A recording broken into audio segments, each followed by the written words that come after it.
그러면 이 조희연, 아까도 이제 제가 묻다가 그 살짝 네. 빗나간 건데, 조희연 판사가 기각을 했어요. 네. 그 사람이 절대적으로 책임지는 거 아니에요? 단독으로. 네, 자기의 명예를 걸었죠.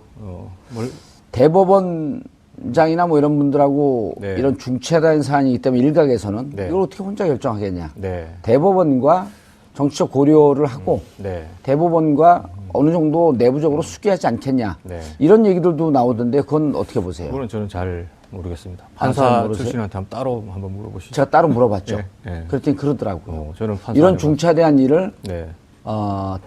이 법원 전체, 네. 사법부 전체의 분위기인데 네. 단독으로 낼 수 있겠냐. 네. 근데 이제 지금 좀 단독으로 냈다가 네. 그 이후에 눈에 튀지 않게 불법적이지 않은 척하면서 네. 상당한 대가를 받은 사례도 있었잖아요. 제가 기억하기로는 조준웅 특검이 사실상 조준웅 특검이 예. 삼성 특검입니다. 2008년도에 이건희 회장을 위해서 선임된 특검인데 사실상 봐주기 수사를 했죠. 불구속 기소를 했고 뭐 재판도 아까 말씀하셨듯이 집행유예로 풀려났고 그 다음에 재판 잉크도 마르기 한 석 달 만에 뭐 단독 사면이 됐습니다. 특별 사면이 됐습니다. 예. 이명박 대통령께서. 그래서 쭉 이례적인 형사상의 프로세스를 그때 기억이 나네요. 네. 그게 9월 달인가 재판이 진행됐고 네. 12월 말에 나홀로 11월 달인가 나홀로 사면이 됐고 네. 그때 무슨 평창 무슨 동계올림픽에 뭐 IOC 어쩌고저쩌고 하면서 예. 뭐 필요하다 사면이 필요하다고 해서 쫙 일사천리로 이재용에 대한 면죄부가 쫙 사법 절차랑 이건희에 대한 면죄부가 사법 절차나 행정부 최고 권력자를 통해서 쫙 진행이 됐거든요. 그거 참 뭐 그때 뭐 조준웅 특검 왜 이렇게 솜방망이 기소 이런 것들을 예. 하느냐 이런 것들에 대해서 참 사실 많은 사람들이 좀 의아했습니다. 근데 나중에 나온 얘기인데 그 조준웅 특검의 아들이 삼성전자의 그냥 과장으로 특채가 됐답니다. 삼성전자 과장으로 그 사건과 전후 관계가 있는 건가요? 그러니까 그 후에 예. 삼성 특검이 다 마무리되고 나서 얼마 지났는지 날짜는 뭐 연도는 기억 안 납니다만은 삼성전자의 과장으로 특채되면서 이제 사회적으로 알려졌죠. 별다른 경력도 없고 능력도 없는 것 같은데 과장으로 특채가 됐다. 과장이라면 뭐 다른 경력이 있어야지 과장은 되는 거 아니겠습니까? 예. 그래서 뭐 좀 의아하다. 뭐 그런 얘기가 뭐 국민들이 합리적으로 의심할 수 있는 상황은 대가 속에 있는 거 아니었냐? 뭐 삼성 과장으로 들어가려면은 요즘 스펙도 좋아야 됩니다. 웬만해서 뭐 한두 개 그 외국어 정도는 저는 능통해야 그냥 되고. 들은 얘기만 전한 거고. 예. 국민들이 언론 보도에도 나왔잖아요. 네, 보도에 나왔죠. 네. 교수님 언론 보도에도 나오지 않았나요? 그 내용이? 나왔죠. 그게 그때 나왔습니다. 그 삼성전자의 과장으로 와. 특제가 됐었죠. 아주 뭐 그 핵심적인 핵심적인 회사죠 그룹 내에 거기 갔기 때문에 뭐 그게 그때 따라서 그러니까 조준웅 당시 특검의 그런 도덕성, 윤리성 문제는 제기됐습니다만 법적으로 아무도 뭐 그렇게 뭐 거기에 대해서 단죄를 해야 된다. 뭐 요구는 있었지만 실질적으로 이루어지지는 않았습니다. 그러니까 지금도 그렇진 않지만 네. 조희연 판사에게 그렇게 모든 것을 당신 마음대로 할 수 있는 권한을 줘버린 거 아니에요? 저는 대한민국 사법부가 아무리 그렇다고 하더라도 뭐 지금 대법원장의 뭐 명을 받아서 그 정도로 하지는 않을 거라고 봅니다. 말 그대로 법과 양심에 따라서 저는 했다고 보고요. 만약에 이제 조희연 판사의 마음속에 저는 정확하게 모릅니다만 2014년에 나름대로 예. 향후 인사에 있어서의 그런 또 여러 가지 그 사항도 고려하지 않았을까. 보통 이 판사들이 그런 거 재판을 할 때 법과 양심에 따라서 한다고 하지만 그런 여러 가지 사회적인 그 시선이 집중되는 부분에 있어서 그 향후 어떤 판결을 했는가가 인사고과에 반영이 되는 부분이 있기 때문에 그런 부분들도 아마 뭐 인간인 이상 조금은 뭐 머릿속에서 생각을 할 수도 있겠죠. 너무 비겁하게 피해가시는데요. 근데 증거가 없었어. 예, 아니요. 추정을 해보자는 거예요. 예를 들어갖고 2014년에 정인의 네. 그 국정농단 네. 비선실세 문건 나왔을 때 네. 조응천 그 비서관만 잘린 거 아니에요? 그리고 박근혜 대통령이 뭐라 그랬습니까? 아니, 근데 한간에 돌아다니는 찌라시다.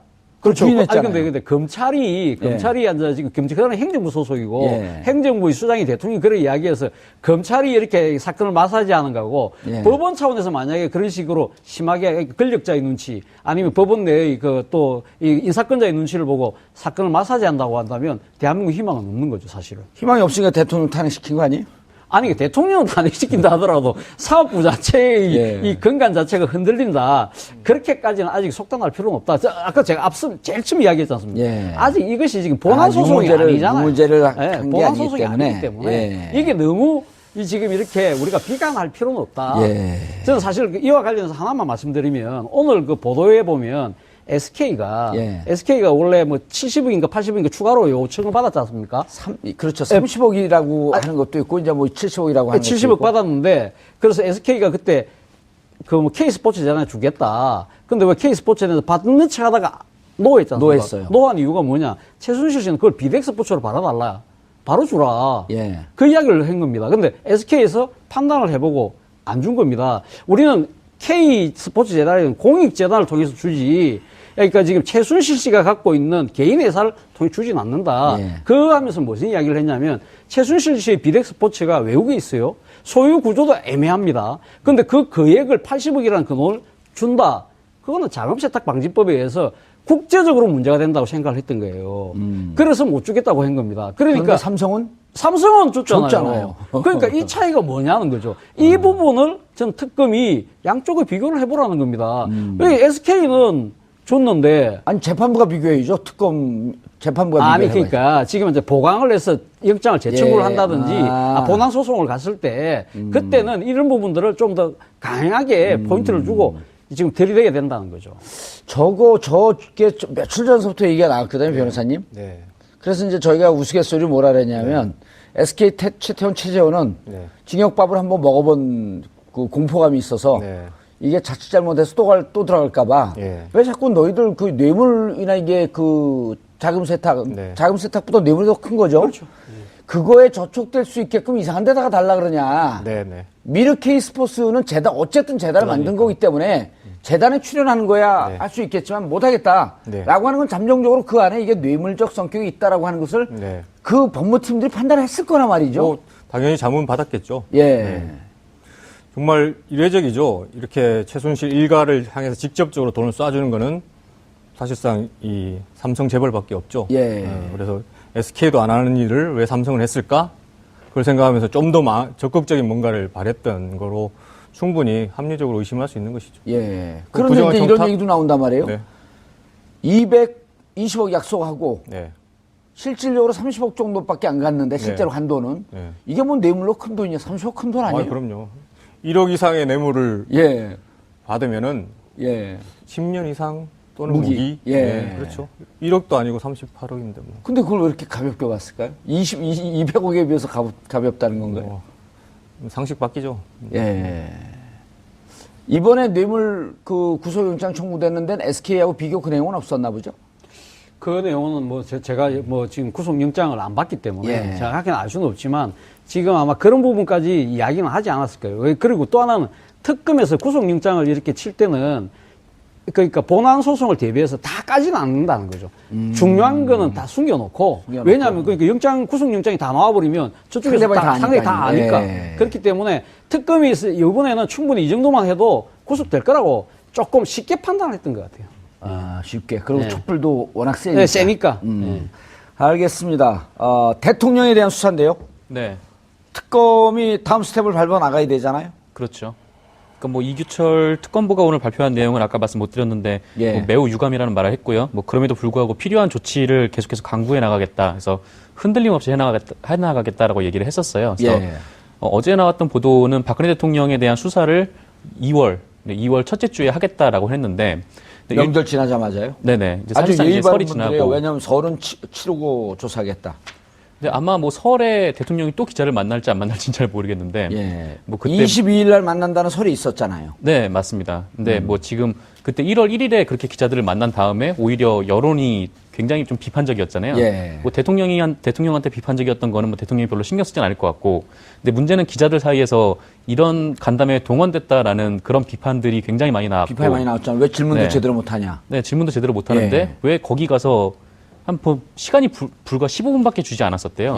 근데 그럼에도 불구하고 아무런 항의 없이 다들 이제 갔던 거거든요. 근데 뭐 그런 행위에 대한 불만들이 있었기 때문에 뭐 청와대 기자단 사이에서는 뭐 다음에 뭐 이런 식으로 또 일방적으로 통보를 한다면 보이콧을 하겠다라는 매체도 있고요. 근데 물론 뭐 다른 그러니까 뭐 일반적인 다른 매체가 하나 들어가더라도 이게 그거는 이제 무너지게 되는 거긴 한데 근데 어쨌거나 뭐 설이 지난 이후에 박근혜 대통령에 대한 수사를 진행을 하겠다고 이제 특검에서 얘기를 한 거고 근데 일단 뭐 삼성에 대해서 구속영장 청구가 뭐 기각은 됐지만 뭐 앞으로 뭐 SK나 뭐 CJ나 이런 쪽으로도 계속 수사를 집중하고 있기 때문에 뭐 많은 분들이 뭐 이런 삼성의 이런 문제들은 기각은 됐지만 흔들림 없이 아마 특검은 진행을 할 거다라는 그렇게 기대를 하고 있는 것 같습니다.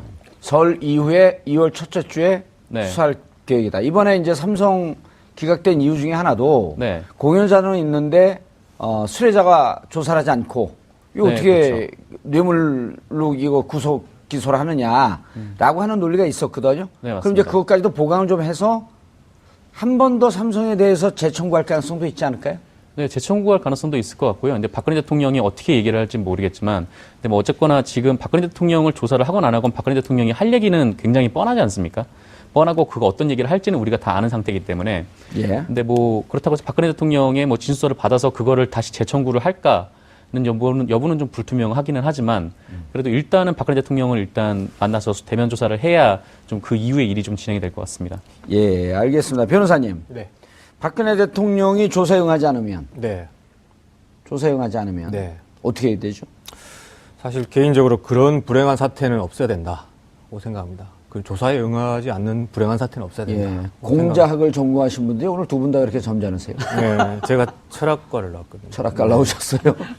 농담이고 그런 불행한 사태는 없어야 된다고 생각하면서도 헌법이 대통령에 대한 특권, 형사상의 불소추 특권이죠. 불소추 특권을 부여한 취지가 대통령의 직무를 수행하는데 괜히 뭐 불려다니면서 방해하지 말라는 건데 지금 그 대통령으로 직무 자체가 없지 않습니까? 예.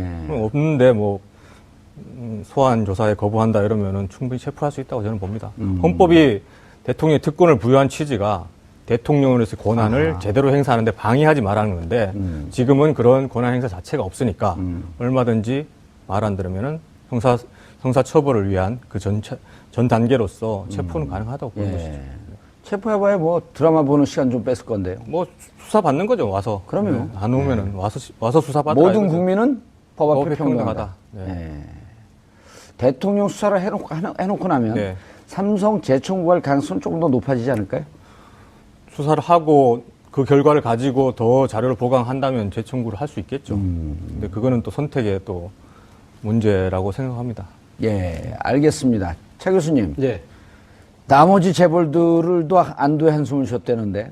그렇죠. 뭐 삼성이 사실 가장 그 많은 돈을 또 전해줬고 예. 또 최순실 일가한테 직접적으로 전해 유일한 당사자 않습니까? 그 당사자들이 지금 일단은 빠져나간 건 아니지만 예. 구속영장이 기각됐다고 한다면 자기들한테도 그렇게까지 그러면 법원에서 좀 봐주지 않을까 이런 생각을 하지 않겠습니까?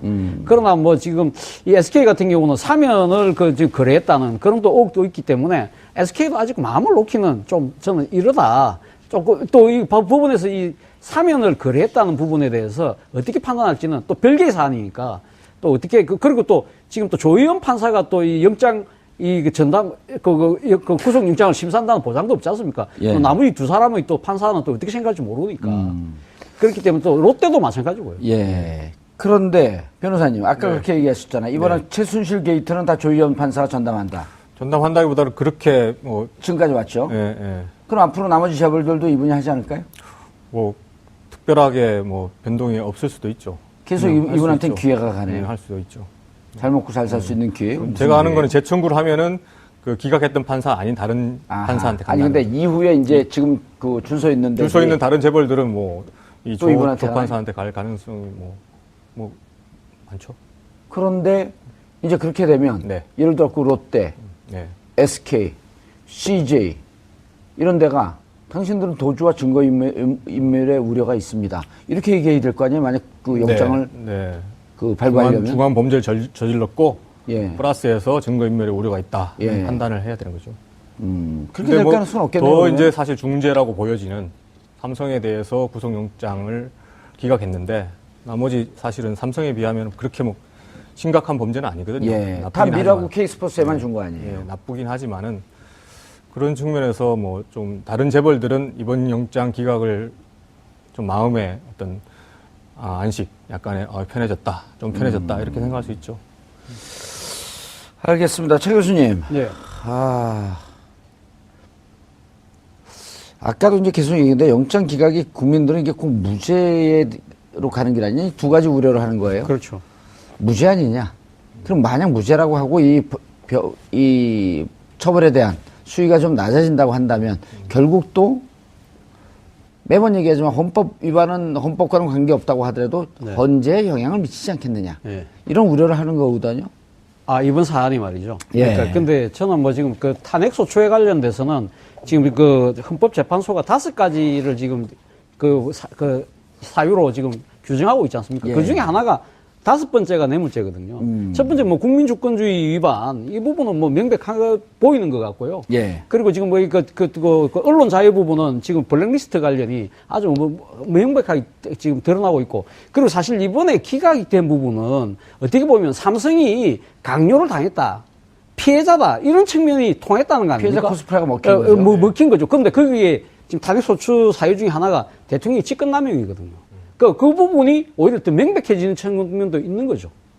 그렇죠. 5번째 직권, 그러니까 4번째입니까? 4번째 직권남용. 두 번째. 권한남용. 권한남용. 권한남용 부분이 더 명백해진 측면도 분명히 있는 거죠. 아하. 그러니까 대통령의 탄핵과 관련해서는 저는 그렇게 크게 대세 지장은 당신이 강요받았다라고 하는데 강요받았다는 부분 인정을 하겠다. 그러면 결국 대통령은 그러니까 그렇죠. 권한남용 대통령 측을 정당하게 수행하지 않았다. 예. 이렇게 재단 팔목 비틀어서 돈 뜯어내는데 그렇죠. 썼다. 이래나 저래나 걸린다는 거죠.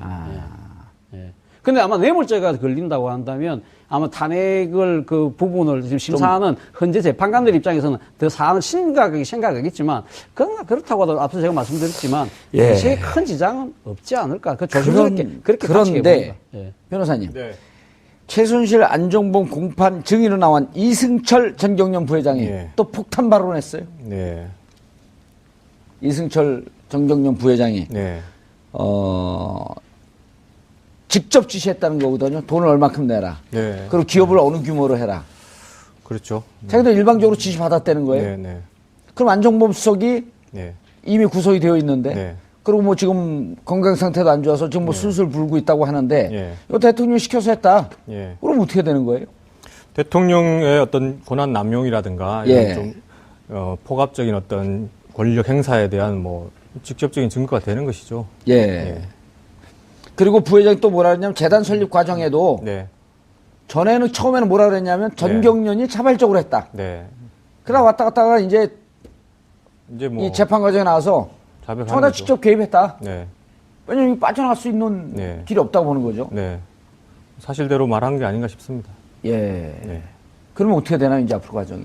이제 뭐 박근혜 대통령의 어떤 직접적인 권력 남용 이런 것들이 뭐 분명하게 이제 증거로서 여러 가지 이제 진술로서 탄핵소추사의 두 번째 권한 남용 드러나는 것이죠.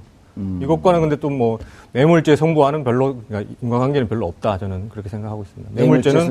뇌물죄는 이제 국가 권력을 행사하면서 돈을 받고 대가적으로 행사했다는 그런 것들이니까 뭐 좀 다른 측면이 있는 것이죠. 거기에 대해서 부정한 청탁이라든가 재산상의 이득이라든가 이런 것들에 대해서 좀 엄밀한 판단이 필요한 시점이죠.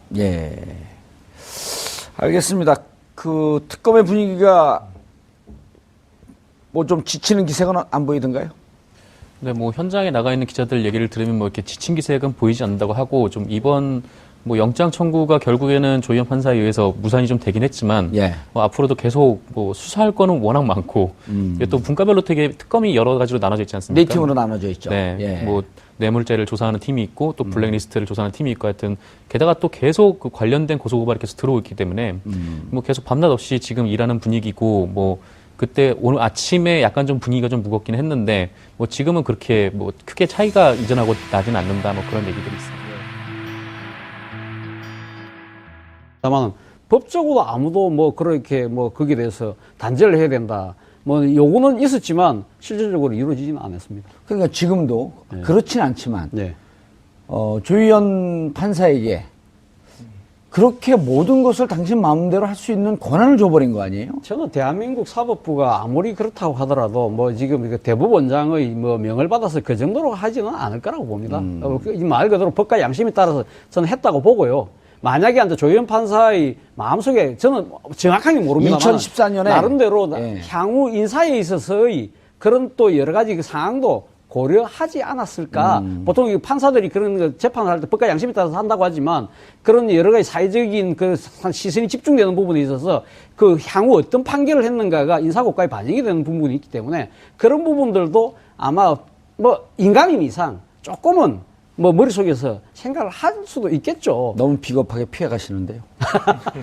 근데 증거가 없었어요. 예. 아니요. 추정을 해보자는 거예요. 예를 들어갖고. 그러면 이 조희연, 아까도 이제 제가 묻다가 그 살짝 빗나간 건데, 조희연 판사가 기각을 했어요. 네. 그 사람이 절대적으로 책임지는 거 아니에요. 단독으로. 네, 자기의 명예를 걸었죠. 대법원장이나 뭐 이런 분들하고 네. 이런 중차대한 사안이기 때문에 일각에서는 네. 이걸 어떻게 혼자 결정하겠냐. 네. 대법원과 정치적 고려를 하고 네. 대법원과 어느 정도 내부적으로 수기하지 않겠냐. 네. 이런 얘기들도 나오던데 그건 어떻게 보세요? 그거는 저는 잘 모르겠습니다. 잘 판사 모르세요? 출신한테 따로 한번 물어보시죠. 제가 따로 물어봤죠. 네, 네. 그랬더니 그러더라고요. 저는 판사 이런 아니고. 중차대한 일을 네.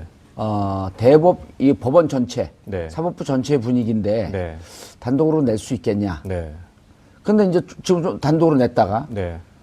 그 이후에 눈에 튀지 않게 불법적이지 않은 척하면서 네. 상당한 대가를 받은 사례도 있었잖아요. 제가 기억하기로는 조준웅 특검이 사실상 조준웅 특검이 예. 삼성 특검입니다. 2008년도에 이건희 회장을 위해서 선임된 특검인데 사실상 봐주기 수사를 했죠. 불구속 기소를 했고 뭐 재판도 아까 말씀하셨듯이 집행유예로 풀려났고 그 다음에 재판 잉크도 마르기 한 석 달 만에 뭐 단독 사면이 됐습니다. 특별 사면이 됐습니다. 예. 이명박 대통령께서.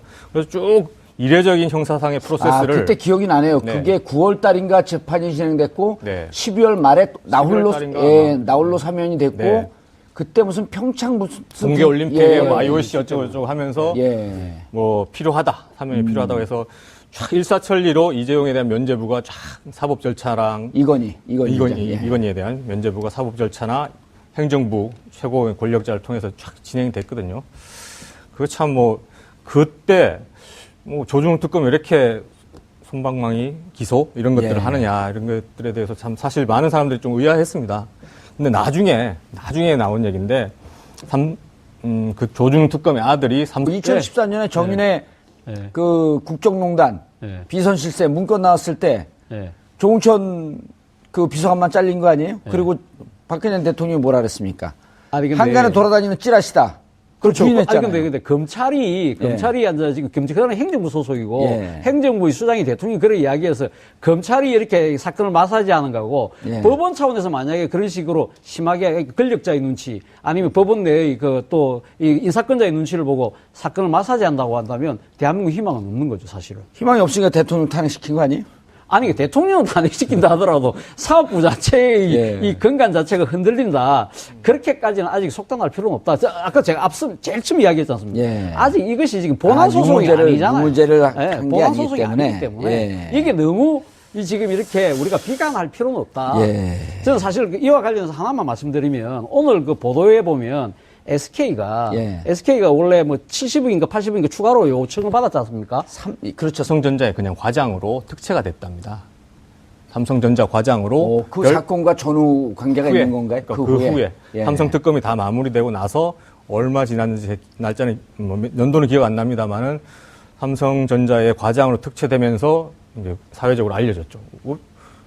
별다른 경력도 없고 능력도 없는 것 같은데 과장으로 특채가 됐다. 과장이라면 다른 경력이 있어야지 과장은 되는 거 아니겠습니까? 그래서 뭐 좀 의아하다. 뭐 그런 얘기가 뭐 국민들이 합리적으로 의심할 수 있는 상황은 대가성이 있는 거 아니었냐? 삼성 과장으로 들어가려면은 요즘 스펙도 좋아야 됩니다. 웬만해서 뭐 한두 개 그 외국어 정도 능통해야 되고. 들은 얘기만 전한 거고. 언론 보도에도 나왔잖아요. 보도에 나왔죠. 교수님 언론 보도에도 나오지 않았나요? 그 내용이? 나왔죠. 그게 나왔어요. 그 삼성전자의 과장으로 특채가 됐었죠. 아주 뭐 그 핵심적인 회사죠, 그룹 내에. 그게 갔기 때문에 뭐 그게 그때 따라서 하니까 조준웅 당시 특검의 그런 도덕성, 윤리성 문제는 제기됐습니다.